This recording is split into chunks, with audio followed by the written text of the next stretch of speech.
the invasion of land, slaughter and scattering away of animals, attack on business premises, the burning of homes, and touching places of worship has been at the heart of Ruto regarding operations against progressive dating back to the days of the clamor for multipartyism to date.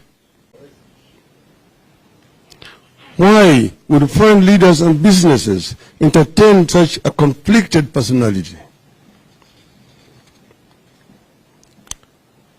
Let there be no confusion here. Violence has been Ruto's talk in trade against Kenyans whenever Kenyans have sought to change their lot, and what happened yesterday is not any different. The invasion of land, slaughter and scattering away of animals, attack on business premises, the burning of homes, and touching places of worship has been at the heart of Ruto regarding operations against progressive dating back to the days of the clamor for multipartyism to date.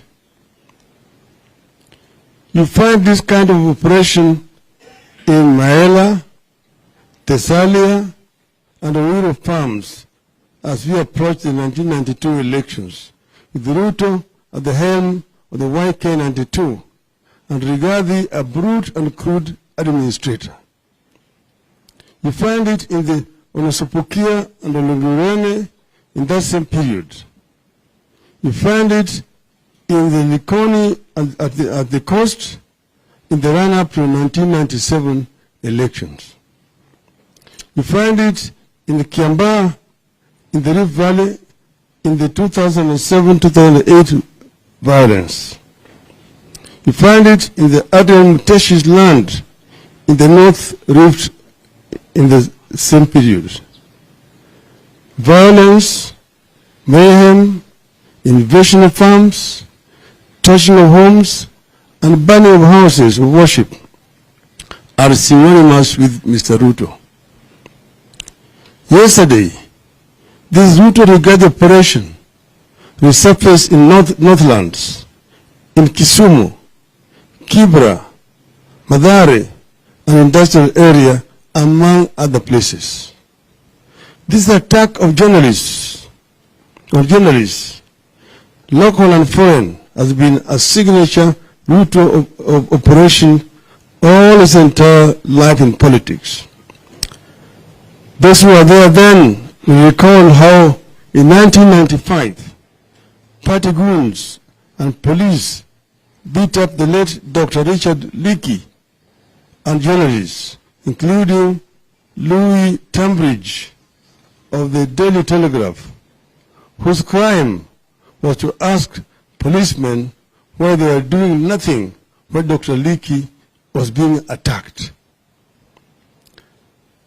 Let's make no mistake. Nobody must pretend to be safe. Anyone with any property in any part of the country has every reason to fear. Anyone with a sizable piece of land business must be very afraid. We have every reason to believe that other properties will be invaded in the coming days.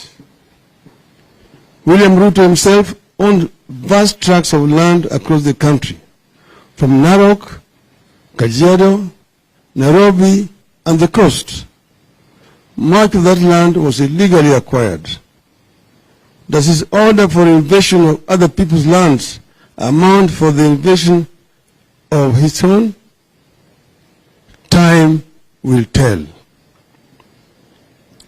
As we warned during the campaigns, Ruto has brought the class war here. He's keen to have a religious war here. This is how it starts.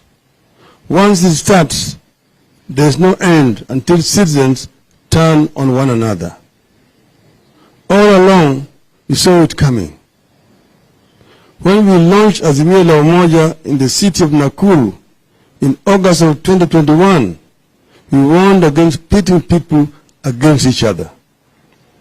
We warned against the seeds of a class war that were being planted, pitting the poor against the rich, the young against the old, one faith against the other, tribe against tribe. We warned that the country needed to embrace a tradition of making compromises for the sake of the nation. We warned